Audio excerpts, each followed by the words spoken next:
Welcome to the Freedom Education Movement workshop for methods, models, and styles. Oh my, that always makes me think of the Wizard of Oz. Lions, tigers, and bears, oh my, because this can be a little overwhelming. So as you're on this path to the yellow brick road to creating your own amazing homeschool experience for your kid, one of the most overwhelming, difficult things for parents is to figure out, how am I going to do this? What am I going to use? How do I pick the right thing?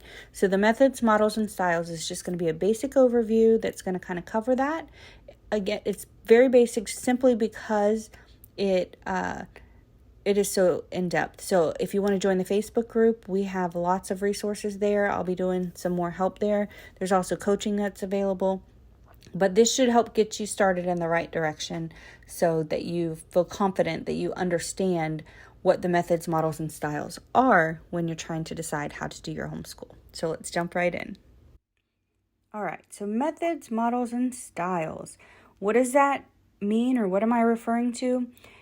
In education, traditional education, they have kids in classes based on their age, and they have curriculum based on their age. So everything is based on their age. All the curriculum is built based on this universal standard of what kids should know. So at 5 years old, they have this kindergarten curriculum and a kindergarten classroom and a kindergarten methods that they do. Well, sometimes some people's 5-year-olds are still kind of back at 3 and 4-year-old. They just are still in the play stage. And some of them are really ready to go, and they've been reading and they know their letters, and they could really be doing work that is beyond what a typical universal public school 5-year-old can do. But because we put them in these classrooms, they're stuck. Okay, so they're stuck either playing catch up the whole time or being bored the whole time. So it's important to know that you can go create your own curriculum and learning experiences for your kids that are not based on this traditional, what I call the age and grade box. And in addition to that, there's a lot of different theories or ideas of how kids should be learning. And so depending on your kids' love language, depending on their style of learning that really works for them, depending on your family dynamics, your faith, your beliefs, the things that you want your kids to know, there are a lot of different avenues to provide education. It does not have to be done the same way it's done in the school. So that's what I'm going to be covering in this workshop. It's really going to be a very basic ground level overview of the options out there, just to give you some direction, because this is a pretty deep topic and one that you really have to dig into. We will be covering lots and lots of information and tips and suggestions and resources in the Facebook group. So if you haven't joined the Facebook group, the Freedom Education Movement Facebook group, go ahead and join that. And there's also going to be coaching and other opportunities to get support and help with this, because this is pretty deep. But I want to share this with you to kind of give you some direction and show you some avenues of where you can get started looking for the right information for your family.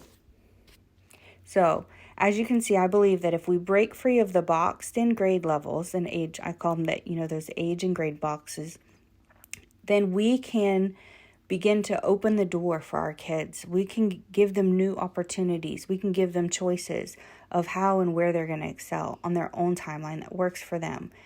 We have to find an education system that works for each of our personal families and meets our kids' individual needs. And when we do that, we will start to see our kids thrive. Kids thrive in an environment that is created for them. It's just like us as adults. Everybody wants to say, oh, well, they have to get used to living like an adult. Well, you know what? In the adult world, if you are working in a job that you are miserable in, that doesn't fit your skills, that isn't something that motivates or inspires you, you do not thrive in that position. We all know that. And we know it affects our mental state. It affects our personality. It affects our emotions. And at some point, it gets bad enough. And for most people, they leave that job and they go find something that is going to give them that passion, give them that inspiration to get up in the morning, besides just being driven by money. And so that is okay. That is what we should be doing. We should be looking for something in life that inspires us, that we put ourselves into an environment where we thrive. we need that, and so do our kids. And we absolutely should be providing that for our kids and teaching them how to find that for themselves so that they don't get stuck in environments where they are not thriving, where they don't get to be who they want to be, where they don't get to live a life where they feel like it's purposeful and meaningful. And I'll stop because I could really get on a soapbox right there, but that is why it's important to create this, and why we don't have to make our kids live like little adults and make them do things that are so stifling for them just to prepare them for adulthood, because they don't have to have that kind of adulthood, and we can show them how not to. So with that, I want you to take a minute. If you have something to write with, you can use that. If you have a notebook on your laptop or your phone, however you're taking this, you can use that. Whatever you want to do, get something to write with, and I want you to write down what you think school should look like. Now, we all know what traditional school looks like if you've experienced that. Now, I want you to think a little bit beyond that and think, if you could create a school, what do you think it should look like? It could be anything. I mean, it could be really basic things, or it could be really extravagant, creative, out of the box things. Whatever it is, I just want you to take a few minutes, and you can pause this, write it down, and then we'll come back and talk about some things. Awesome. We're going to come back to this list in a minute.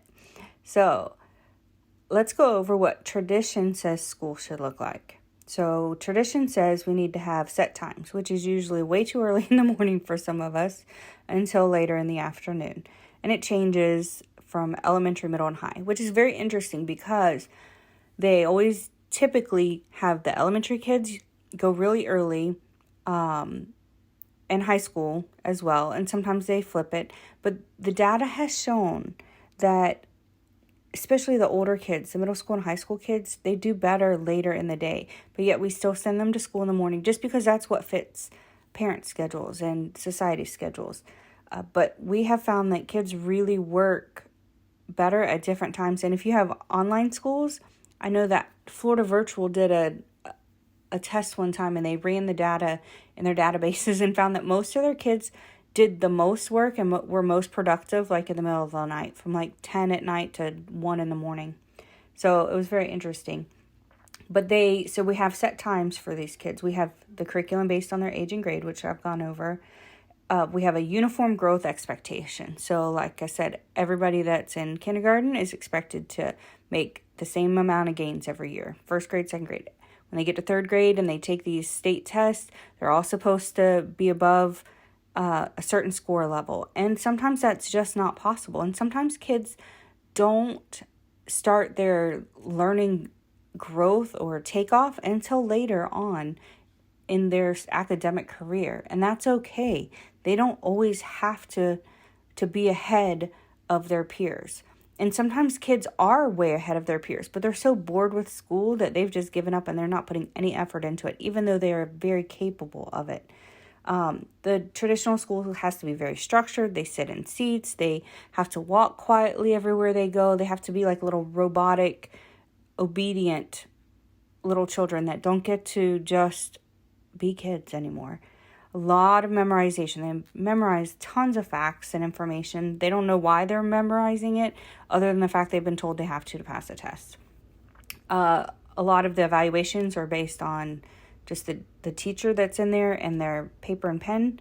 There's no room for mistakes. In the classroom, if a kid fails a test, they fail the test. Even if down the road in the next semester, whatever that skill was, if they learn that skill and they master that skill, it doesn't change that failing grade. Even though by the end of the year they have mastered that skill, their grades still reflect that they failed. And I hate that. I cannot stand that about the grading system, because these kids did learn that skill.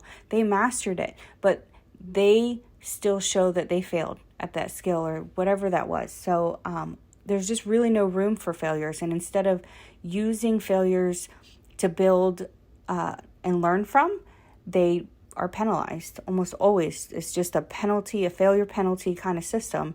And that we know that doesn't work in real life, that we have to use failures to empower people and encourage people to use that failure as a stepping stone to continue and learn from. And then the curriculum is created for the masses. So it's not created for these individuals. So sometimes these kids have to read things for tests, or they have to read things for their work that they don't relate to. And some of them have no background knowledge to the information that they're reading. So it's really hard to grasp or understand what they're reading when they don't have any information to pull into that reading so that they can comprehend it. So there's a lot of things like that the traditional school system is doing wrong, and is creating an environment that is not conducive for our kids to thrive and excel in.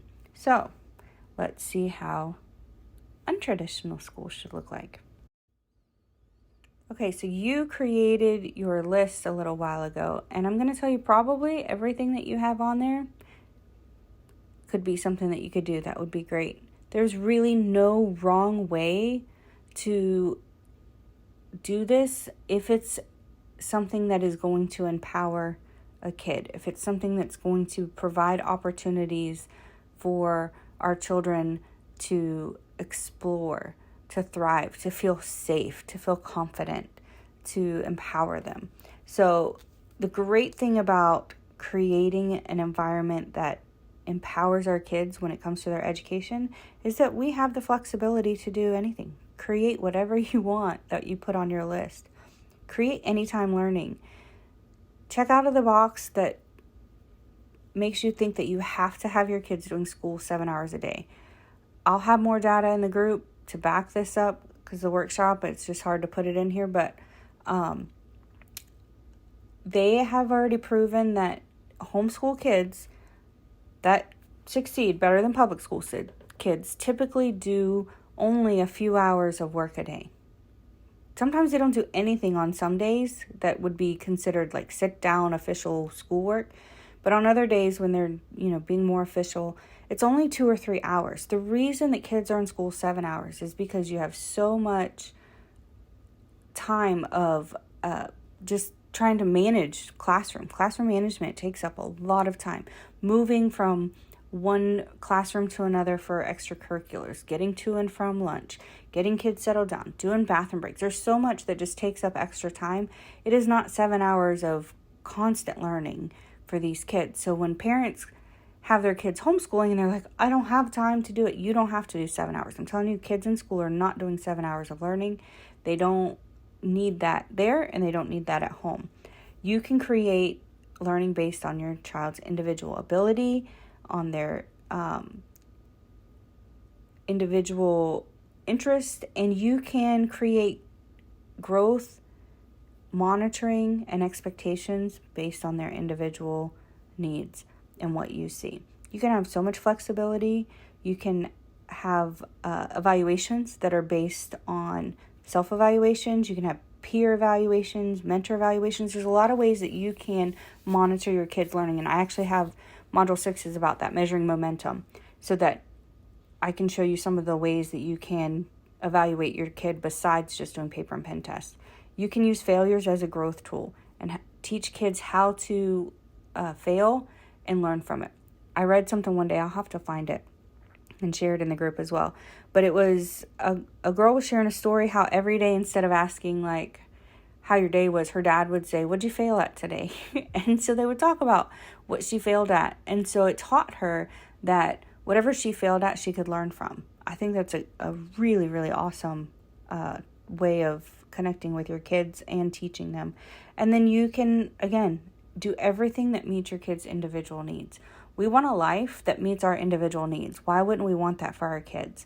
I'm not trying to be a robot and create something that is for somebody else. And we get stuck in those ruts where we work these jobs that create income and lifestyles for other people and for our bosses. And why would we want to do that for ourselves? We want to break free and have our own life that is created for us. We want to create a lifestyle that we enjoy as adults. And that's what I know I want to do for my kids. I want to create a childhood that is exciting and empowering for them so that they can then create an adulthood that is the same.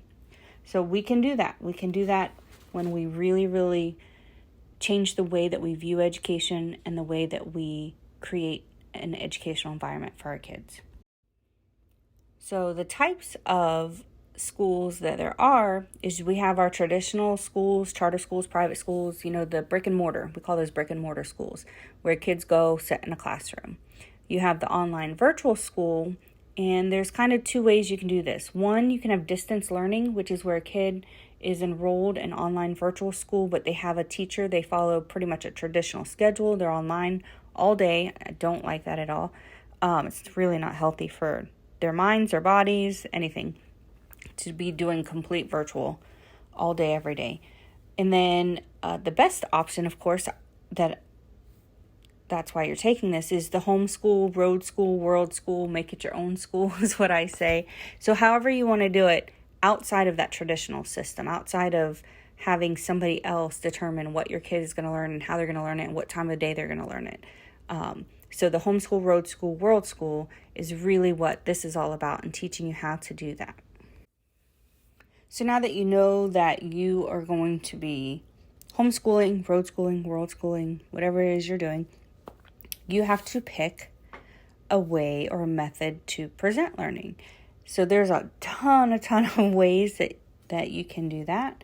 One of the ways is through picking a style. So all of these that are listed on here are different styles. So classical would be what they consider, it's really, really heavy, reading heavy, and it's pretty rigorous. So a lot of people will join community groups, classical groups, and so they go through it kind of like a homeschool group or homeschool co-op is what they call those. And they really focus on historically based, what they call the classics or the great books, or they use the Bible. The Charlotte Mason is a Christian homestyle style that is really focusing on short periods of study. So you just do like 15 to 20 minute study times, or as they get older, you can do a little bit more. And you do some teaching, but you also incorporate nature walks, nature journals, you bring in history. So it's a lot of observation and conversation instead of just doing like worksheets all the time. The Montessori method is really student-based. I really like this. Before I knew what Montessori was, because I grew up in a real rural area and we didn't have Montessori schools. We still don't have any Montessori schools there. And so I didn't even know about this when I had this concept and this idea that things need to be passion-based and interest-based and kids need to be given freedom. And Montessori is really probably the closest type of educational system that I've seen that relates to what I like to do. So it's taking the unstructured blocks of time and taking kids that are mixed ages, so it's not all just 5-year-olds and 6-year-olds, so they kind of mix the ages, and they do a lot of indirect study using this, what they call playtime or guided teaching time, but kids really have a lot more freedom in just being kids and learning from typical kid experiences. I really like it. Unschooling. So there's two types of unschooling. There's kind of guided unschooling and there's radical unschooling. I do a lot of unschooling. So I do guided unschooling. So it's kind of like taking their interest and pulling it in. It's when we were on the road, we road schooled, and I used unschooling. So while we were driving, I'd look at the clouds and I'd be like, oh, those look like cool clouds. Let's find out what kind of clouds they were. Or if we were driving through the mountains, we would look up about the different mountains and why different mountains look different ways. Or if we went to a historical museum, we would listen to some of the documentaries as we drove to wherever it was that we were going. So it was kind of like we just learned as we went, and things changed depending on what our environment was like that day, what we were being exposed to. And so they were still learning, but it wasn't really very structured at all. And then the Waldorf approach is really kind of blocks of time. And so they do in-depth studies every 3 to 6 weeks. And it really helps keep them focused. So I like that. It's kind of like the interest-based thing. But I don't put a timeline on interest-based. It could take 3 to 6 weeks. Your kid could be interested for 6 months or a year. And depending on the topic or the subject, you could cover your math, English, history, social studies on whatever that topic is for as long as the interest is there. So, but I like that approach. It's a real interest-based. The unit studies, very similar. It's you pick units or interest and you build a lesson or a unit that takes as long as it needs to. And eclectic is kind of where I'm at too. You pull in a little bit of each of these. So maybe some things are online because I don't do math or English very well. I like reading and creative English, but I don't do the hardcore grammar kind of stuff. But math especially. So that kind of stuff I would do online. I would have an app. I would have a teacher. I would have other ways to measure because I'm not even going to touch the math. I don't want to. I can't want to is what we say at our house. I can't want to. But so I'm eclectic. So for that, that's how I would do that. But for other things, I'm pretty much unschooling, eclectic, interest-based, pretty free changing with the ways that I do that. And then I pull stuff from online. I pull book stuff. There's actually groups that are just totally video based. So you could go pull and create an entire curriculum based on YouTube videos, on Netflix videos. You can create an entire thing on maybe a museum that's in town that you can go to and experiences locally where kids can interact with mentors. There's so many different ways that you can do this, that you can create a learning environment and a learning experience for your kids. So after you've kind of realized that you're going to do the homeschool thing, then you look at all the different styles and methods of presenting it, and you got to dig through all that stuff. Then you also have to decide as you're digging through, are you wanting a secular worldview kind of curriculum or a Christian? So sometimes people do both. And there's no right or wrong way. There's people that don't want the secular focused curriculum. They just want everything Bible-based. And there are curriculums out there. Everything can be built upon Scripture and the Bible, and vice versa. There's some that don't want the Scripture and the Bible to be what everything is based on. And so they just pick what they call secular, which is non-Christian based curriculum. So it's either way. You have that choice. So that's just something, if you see that while you're out there looking, if you're looking for Christian-based curriculum, then you can look that's out there. The Charlotte Mason, I think, is really Christian-based, and a lot of the classical stuff is too. And then secular, there's plenty of curriculum out there that is just very traditional in their approach. It's not based on the Bible or Scripture or any religion. So you have that choice on which type of curriculum, and you can pull some that's Christian, some that's not. It's up to you. You get that choice. And again, honestly, it all goes back to that the fact that none of it matters. It doesn't matter if your kid's in traditional, charter, private school, online school, homeschool. If you're using Christian or secular curriculum. If you're using the classical, Charlotte Mason, Montessori, unschooling, traditional, unit studies, eclectic, whatever method, none of that matters in the end if your kid's heart and mind is not in the right place. I can't express that enough. That is why I'm doing this, is because I know from experience for myself, I know from experience working with students in youth groups and in high schools across the state of Florida, that their hearts and minds have to be in the right place. You can take the worst curriculum, the worst nonsense schooling stuff, and if a kid's excited about it and they want to learn about it, like you could say they want to learn about dinosaurs and you find this janky old book, they might learn everything they need to know from this old janky book that you just found at the thrift store that you think isn't worth anything.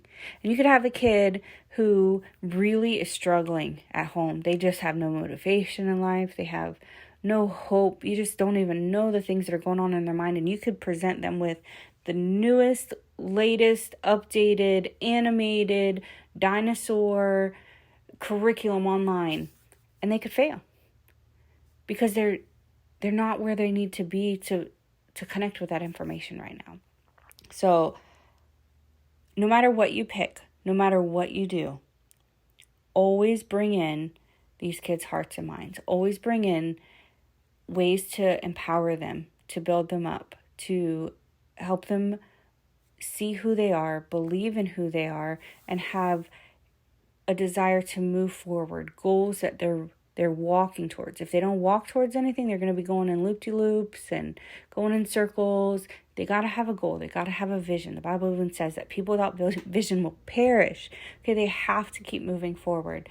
Help them do that. And whatever educational opportunities they have on the way will make much more of an impact when they're on a mission and they know who they are and they have the strength and they have the power to make that progress academically.